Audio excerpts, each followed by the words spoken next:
Assalamualaikum warahmatullahi wabarakatuh. Kepada yang terhormat Bapak Dosen Pengampu Mata Kuliah Ilmu Hukum, Domerda Nurul Yakin Al-Romdoni MH, dan semua teman-teman yang berbahagia. Kami dari kelompok 4 akan mempresentasikan tentang kaidah ilmu hukum. Sebelum itu, izinkan kami memperkenalkan diri. Perkenalkan, nama saya Listia Koirunisa dengan NIM 1261012111043. Yang kedua ada Milatur Rohmah dengan NIM 1261012111050.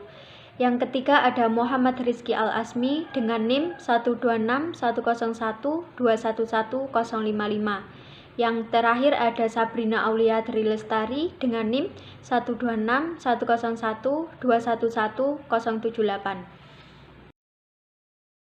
Saya akan menjelaskan tentang pengertian kaidah hukum. Kaidah hukum berasal dari dua kata, yaitu kaidah dan hukum. Kaidah berarti perumusan dari asas-asas yang menjadi hukum, antara yang pasti, patokan, dalil dalam ilmu pasti. Sedangkan hukum sendiri berarti peraturan yang dibuat dan disepakati baik secara tertulis maupun tidak tertulis. Peraturan undang-undang yang mengikat perilaku setiap masyarakat tertentu. Kaidah hukum merupakan ketentuan tentang perilaku. Ditinjau dari segi isinya, kaidah hukum dapat dibagi menjadi dua bagian, yaitu yang pertama ada kaidah hukum yang berarti perintah. Yang kedua, kaidah hukum yang berisi larangan. 1. Ada proses lahirnya kaidah hukum.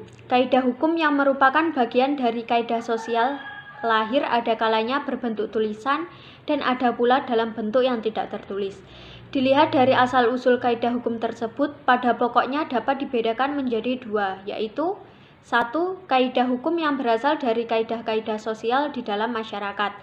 Yang kedua, kaidah hukum yang diturunkan dari otoritas tertinggi dalam konteks Indonesia berasal dari penyelenggara negara. Yang kedua, ada unsur sanksi dalam kaidah hukum. Yang membedakan kaidah hukum dengan kaidah sosial lainnya adalah adanya sanksi yang tegas dan didukung otoritas tertinggi dalam masyarakat. Ahmad Ali mengatakan bahwa ada 4 atribut atau sifat hukum yang membedakannya dengan kaidah sosial non-hukum lainnya. Yang pertama ada attribute of authority, yang kedua attribute of intention of universal application, yang ketiga attribute of obligation, dan yang terakhir ada attribute of intention of universal application. Selanjutnya akan dijelaskan oleh Milatur Rohmah. Yang B yaitu kaidah sosial hukum. Dalam sistem hukum yang berlaku di Indonesia pada saat ini ada 4 jenis kaidah sosial, yaitu 1. Kaidah agama. Kaidah agama merupakan aturan-aturan yang berisi perintah maupun larangan yang bersumber pada kitab suci masing-masing agama. Yang kedua yaitu kaidah kesusilaan. Kaidah kesusilaan adalah suatu keadaan di mana manusia secara naluriah dapat mengetahui dan membedakan tindakan yang baik maupun yang buruk. Yang ketiga yaitu kaidah kesopanan.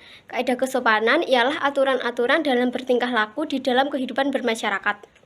Yang keempat, kaidah kebiasaan. Kaidah kebiasaan merupakan aturan-aturan yang terbentuk oleh suatu kebiasaan di dalam masyarakat. Fungsi dan peran kaidah sosial dalam kehidupan bermasyarakat.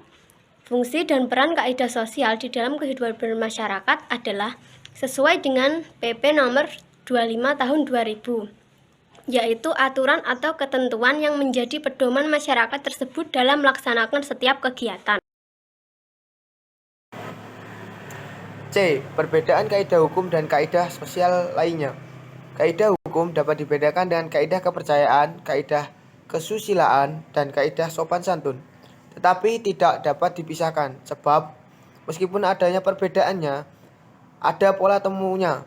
Dari segi tujuan, kaidah hukum bertujuan menciptakan tata tertib masyarakat dan melindungi manusia beserta kepentingannya. Kaidah agama, kaidah kepercayaan dan keasusilaan bertujuan memperbaiki pribadi manusia agar menjadi manusia ideal, insan kamil. A. Dari segi sasaran, B. Dari segi asal-usul, C. Dari segi sumber-sumber sanksi, D. Dari segi biaya. D. Contoh kaidah sosial yang dijadikan Sebagai hukum nasional, 1. Larangan merokok di tempat umum bagi anak-anak. Komisi Perlindungan Anak Indonesia (KPAI) menegaskan perlunya suatu undang-undang menyangkut larangan merokok bagi anak-anak karena peredaran rokok di Indonesia semakin tidak terkendali. 2. Larangan meminta-minta berdasarkan peraturan daerah atau Perda Provinsi DKI Jakarta Nomor 8 Tahun 2007 tentang Ketertiban Umum. Pada pasal 40 huruf C disebutkan setiap orang atau badan dilarang memberikan sejumlah uang atau barang kepada pengemis, pengamen, dan pengelap mobil.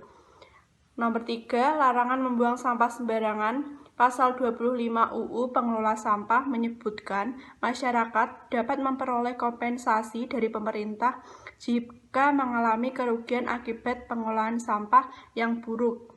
Bentuk kompensasi dapat berupa direlokasi atau pemulihan lingkungan serta biaya kesehatan dan pengobatan. Kesimpulan, kaidah hukum merupakan ketentuan perilaku. Pada hakikatnya, apa yang dinamakan kaidah adalah nilai, karena berisi apa yang seyogyanya harus dilakukan, sehingga harus dibedakan dari peraturan konrir yang dapat dilihat dalam bentuk kalimat-kalimat. Dari segi tujuan, kaidah hukum bertujuan menciptakan tata tertib masyarakat dan melindungi manusia beserta kepentingannya. Kaidah hukum atau kaidah kepercayaan dan kesusilaan bertujuan memperbaiki pribadi manusia agar menjadi manusia ideal atau insan kamil.